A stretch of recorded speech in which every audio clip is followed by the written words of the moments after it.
Certain things that the Lord has put in my heart, I'm going to share with काही you. गोष्टी ज्या देवाने माझ्या हृदयात टाकल्यात त्या मी तुम्हाला सांगणार आहे. This will be applicable for 2024. 2024 साठी या गोष्टी वापरण्याजोग्या असणार आहेत. This year 2024 shall be a year of little disturbance and it shall be chaotic. हे साल 2024 थोडंसं लक्ष विचलित करणारं आणि गोंधळ घालणारं थोडंसं असणार आहे. It will be difficult times. अवघड दिवस येणार आहेत. But yet तरीही you will tide this new year तुम्ही मात्र या नवीन सालामध्ये वर याल. with the blessings of God. देवाचे आशीर्वाद घेऊन वर याल. God will help you देव तुम्हाला सहाय्य करेल. only because He has opened up the book of remembrance. कारण एकच की देवाने आठवणीचं पुस्तक उघडलेलं आहे म्हणून. He has seen your work in 2023. आणि 2023 मधलं तुझं काम देवाने पाहिलेलं आहे म्हणून. And He wants to reward you in the new year. आणि देवाला नवीन साली तुला त्याचं प्रतिफळ द्यायचं आहे म्हणून. Beloved people, माझ्या प्रियजनांनो, do not be distracted by what will be happening around you. तुमच्या अवतीभोवती जे काही घडत असेल त्यानं स्वतःचं लक्ष विचलित होऊ देऊ नका. There is a rage taking place. सगळीकडे चिडाचिड आणि क्रोध असणार आहे. The storms will come. वादळे येणार आहेत. The rains will descend. पाऊस पडणार आहे. But God's purpose is more powerful than the enemy's plan. पण देवाचे संकल्प शत्रूच्या योजनांपेक्षा सामर्थ्यवान असणार आहेत. You just see that your house is built on the strong foundation that is the word of God. तुम्ही फक्त ही जबाबदारी घ्या की तुमचं घर खंबीर पायावर बांधलेलं असेल आणि तो पाया म्हणजे देवाचा शब्द. Some of you have given up concerning your visions and aspirations already. तुमच्यातल्या काही लोकांनी तुमचे जे काही दृष्टांत तुमचे जे काही संकल्प होते त्यावर ऑलरेडी हार मानली आहे. And some are already postponing their plans. आणि काही लोक आपल्या योजना पुढे ढकलतायत. But God says, पण देव सांगतोय, don't worry. काळजी करू नकोस. Start dreaming again. परत स्वप्न बघायला लाग. No matter what the condition is outside. बाहेर काहीही जरी परिस्थिती असली, you don't put off your dreams. तरी सुद्धा तू तुझी स्वप्न विझवू नकोस. I will fulfill your desire in the new year. मी नवीन सालात तुझ्या इच्छा पूर्ण करणार आहे. He says, आणि देव सांगतोय, I will perfect everything that concerns you. तुझ्याविषयी ना मी सगळं काही परिपूर्ण करणार आहे. Have I not said it? I will accomplish it. असं कधी झालंय का की मी बोललो आणि घडलं नाही? In Numbers 23:19. गणना 23वा अध्याय 19व्या वचनात Bible says, बायबल म्हणतं, God is not a man that he should lie. देव काही माणूस नाहीये खोटं बोलायला. Not the son of man that he should change his किंवा mind. मानवी पुत्र नाहीये देव की त्याने आपलं मन बदलायला. Has he said and will he not do it? असं कधी झालंय की देव बोलला पण घडून नाही आलं? Or has he spoken and will he not fulfill it? की देव बोलून गेला होता पण पूर्णच झालं नाही असं कधी घडलंय? So dear people, तर माझ्या प्रियजनांनो, build your faith on Jesus Christ. आपला स्वतःचा विश्वास येशू ख्रिस्तांवर बांधा. He who has started a good work in you ज्याने तुमच्यामध्ये चांगलं कार्य सुरू केलंय will carry it to completion in the new year. ते कार्य तो देवच जबाबदारीनं संपूर्णतेकडे नेणार नवीन साली. Be faithful and be obedient, says the Lord. विश्वासू राहा, इमानी राहा, आज्ञा पालनात राहा असं देव म्हणतो. And I will bless you financially. मी तुम्हाला आर्थिक आशीर्वाद देईन. There are some who want a breakthrough in their finances. काही लोकांना आर्थिक रीतीनं नवीन सुरुवात हवी आहे. God says, देव म्हणतो, seek first the kingdom of God and his righteousness, प्रथम देवाचं राज्य आणि त्यातील धार्मिकता शोध. and he will give you a breakthrough in this new year. आणि देव म्हणतो मी तुला या नवीन साली नवीन कोरी सुरुवात देईन. There has been a few miscarriages to some couples. काही जोडप्यांच्या जीवनात असं झालंय की गर्भपात झाला, बाळ पडलं. God says, देव म्हणतो don't give up. हार मानू नका. In the new year, नवीन साली as I visited Sarah, जसं मी सारेला भेट दिली I will visit you, तसं मी तुम्हालाही भेट देणार. and you shall hold a child in your arms. आणि तुमच्या हातात संतान असणार. The Lord says, प्रभू बोलत आहे, discard defeated thoughts. हे जे काही पराजयी विचार डोक्यात येतात ते काढून लागा. And put on accomplishment thoughts. पराजयी विचार डोक्यात न काढा, संपूर्णतेचे विचार डोक्यात घाला. Though the situation in the nation is not very bright, जरी देशाची अवस्था काही फारशी चांगली नाही, God says, I will be with you very strongly. तरी देव म्हणतो की मी तुमच्या सोबत फार खंबीरपणे राहीन. Remember, लक्षात ठेवा, gold comes out valuable only after passing through fire. सोन्याची किंमत आगीच्या भट्टीतून जाऊन बाहेर पडल्यावरच वाढते. It may look tough for you, तुला दिसायला अवघड दिसेल, but victory is in your future. पण विजय तुझ्या भवितव्यात आहे. Do not give up this year of 2024. या नवीन साली 2024 मध्ये हार मानू नकोस. For some, I'm going to make a step in this 2024. काही लोकांना मी या 2024 मध्ये आत घेणार आहे. It shall be a stepping stone for म्हणजे some of you. 2024 काही लोकांसाठी पहिली पायरी बनणार आहे. This year can become your best हे साल तुझं अतिउत्तम साल ठरू शकतं. if you be obedient to me, says the Lord. देव म्हणतो जर तू माझ्या आज्ञा पालनात राहिलास तर. The devil is on the rampage. सैतान तर सुटलेला आहे बाहेर He is all out against the children of God आणि सैतान देवाच्या मुलांविरुद्ध ऑल आउट बाहेर पडलाय. because he knows कारण सैतानाला ठाऊक आहे he has less time. की सैतानाकडे वेळ कमी आहे. He wants to destroy your life. सैतानाला तुमच्या जीवनांचा नाश करायचा But आहे. trust in me, says the Lord. पण देव म्हणतो माझ्यावर विश्वास ठेवा. I have come to give you life and life in me abundance. तुम्हाला जीवन आणि भरपूर जीवन द्यायला आलोय.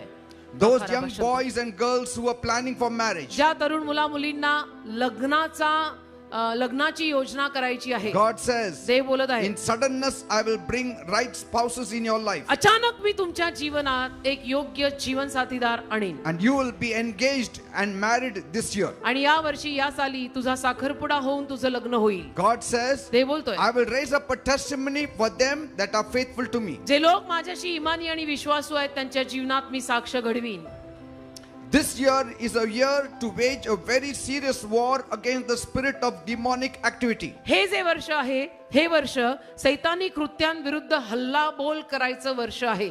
Binding and loosing shall be activated more in this year. सैतानाला बांधणं, पवित्र आत्मा मोकळा करणं हे सगळं या वर्षात खूप मोठ्या प्रमाणात होणार आहे. This is a year where you will hear chaos and confusion. कारण की या वर्षी तुमच्या कानावर सगळीकडे गडबड गोंधळ ऐकू येणार आहे. That is why God wants his children to draw more closer to him. म्हणून देवाची इच्छा आहे की देवाच्या मुलांनी अजून देवाच्या जवळ यावं. Jesus says, येशू बोलले, as the hen gathers her chicks under her wings, so I want you all to come under my wings. जसं कोंबडी आपल्या पिल्लांना पंखांखाली घेते तसं मलाही तुम्हा लोकांना माझ्या पंखांखाली घ्यायचं आहे. If you want to have safety in this new year, जर तुम्हाला या नवीन साली संरक्षण हवं असेल, it is also going to be a year of recovery तर हे वर्ष तुमची भरपाई करून द्यायचं वर्षही असेल and turn around restoration to many people. आणि अनेक लोक परत पुनर्वसित होणार या नवीन वर्षी. This shall be a year when God will humble the proud या साली गर्विष्ठांना देव नम्र करणार, who think that they have it all. ज्यांना असं वाटतं उगीचच की आमच्याकडे तर सगळं काही आहे. It is a year when serious prayers against violent revolutions and overthrows are required. आणि हे वर्ष असं असणार आहे की हिंसात्मक क्रांतींच्या विरुद्ध आपण प्रार्थनेचं बंड करायचं आहे, प्रार्थना पुकारायची आहे. It's a year of strange war against your attention. आणि हे वर्ष तुमच्या लक्षाविरुद्ध तुमचं जे काही लक्ष आहे त्याच्या एक विचित्र लक्षासाठी असणार आहे. There will be mental, emotional and health issues and physical war. कारण की या वर्षी शारीरिक युद्ध आणि मानसिक स्तरावर समस्या, शारीरिक स्तरावर समस्या या वर्षी हे सगळं होणार आहे. The enemy will try to attack you in every manner. म्हणजे काय, शत्रू या वर्षी तुझ्यावरती प्रत्येक पद्धतीनं हल्ला करायचा प्रयत्न करणार. God says, देव बोलतोय in this coming year you should have a strong mental setup. येणाऱ्या नवीन वर्षी मानसिकता तुझी खंबीर ठेव. And you need to pray against strange attacks and attackers from unknown sources. आणि आपल्याला माहित नाही अशा उगमातनं जे काही हल्ले आपल्यावरती येत आहेत त्यासाठी प्रार्थना करायला शिक. The Lord said, प्रभू म्हणाला, some of you have to take care of your health. तुमच्यातल्या काही लोकांनी गांभीर्याने आपली तब्येत सांभाळायला हवी आहे. Otherwise, नाही तर you will lose on your life. तुमचं जीवन या वर्षी तुम्ही गमवाल. This year also will be a year where divine judgment against wicked and corrupt leaders shall be witnessed. या वर्षी दुष्ट लोकांविरुद्ध, दुष्ट लीडर्स विरुद्ध न्याय सुद्धा पुकारला जाईल. Yes, this year is the time where God will break his silence to deal with evil and wickedness. दुष्टाई आणि दुष्टपणा याच्या विरुद्ध देवबाप या वर्षी आपली शांतता तोडणार आहे. He will give peace to his people. आणि त्याच्या लोकांना देव शांती देणार आहे. This is a year where uncompleted destiny projects will be completed. या वर्षी अर्धवट राहिलेले सगळे आयुष्याच्या दिशेचे प्रोजेक्ट पूर्ण होणार. This is a year हे वर्ष where Psalm 23 is the main focus. या वर्षी स्तोत्र संहिता 23 आपलं मुख्य लक्ष असावं. The Lord said, प्रभू बोलला, let the people read Psalm 23. प्रभू असं सांगत आहे, या वर्षी लोकांनी स्तोत्र संहिता 23 वाचावे. Then I will know म्हणजे मला कळेल that I will be their shepherd. की मी त्यांचा मेंढपाळ असणार. and I will take care of them. आणि मी त्यांना सांभाळणार.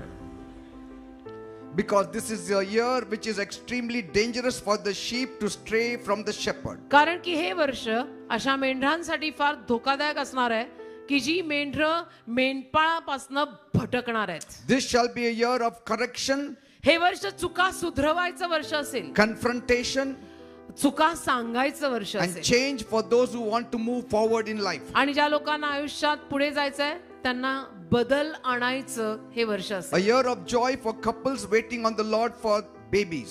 आणि जे जीवन साथीदार किंवा जोडपी संतानासाठी देवावर वाट पाहतायत त्यांच्यासाठी हे वर्ष आनंदाचं For असेल. those who are 100% obedient to God, it will be a year of comfort and glory. जे लोक 100% देवाच्या आज्ञा पालनात आहेत त्यांच्यासाठी हे वर्ष आनंदाचं आणि गौरवाचं असेल. Thank you, Jesus. This is देवाला what the Lord धन्यवाद, told me. येशूला धन्यवाद.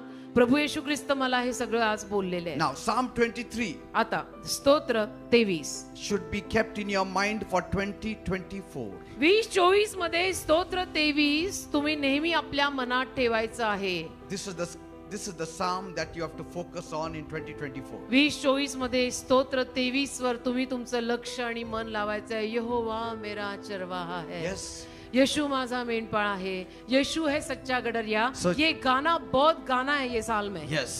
Shall गाना we read पडेगा. it now? First in English, then in Marathi. वाचूया स्तोत्र 23 पहिलं इंग्लिश आणि मग मराठीत. The Lord is my shepherd. I shall not want. He makes me to lie down in green pastures. He leads me beside the still waters. He restores my soul. He leads me in the paths of righteousness for his name's sake. Yeah, though I walk through the valley of the shadow of death, I will fear no evil. For you are with me. Your rod and your staff, they comfort me. You prepare a table before me in the presence of my enemies. You anoint my head with oil. My cup runs over. Surely goodness and mercy shall follow me all the days of my life, hallelujah. and I will dwell in the house of the Lord forever. आमेन. स्तोत्र संहिता 23 मराठीत वाचूया. यहोवा माझा मेंढपाळ आहे, मला काही उणे पडणार नाही. तो मला हिरव्या कुरणात बसवतो, तो मला संथ पाण्यावर नेतो, तो माझा जीव ताजा करतो, तो आपल्या नावाकरता मला न्यायीपणाच्या मार्गांनी वाट दाखवीत नेतो. होय, मृत्यूछायेच्या खोऱ्यातून मी चाललो असलो तरी मी काही अरिष्टाला भिणार नाही, कारण तू माझ्या संगती आहेस. तुझी आकडी व तुझी काठी माझे समाधान करतात. माझ्या शत्रूंच्या देखत तू माझ्या पुढे जेवण ठेवतोस. तू माझ्या डोक्याला तेल लावतोस, माझा पेला भरून वाहत आहे. खचित माझ्या आयुष्याचे सर्व दिवस हित आणि प्रेम दया माझ्या मागे चालतील आणि यहोवाच्या घरात मी सर्व काळ वस्ती. Praise God. देवाला धन्यवाद.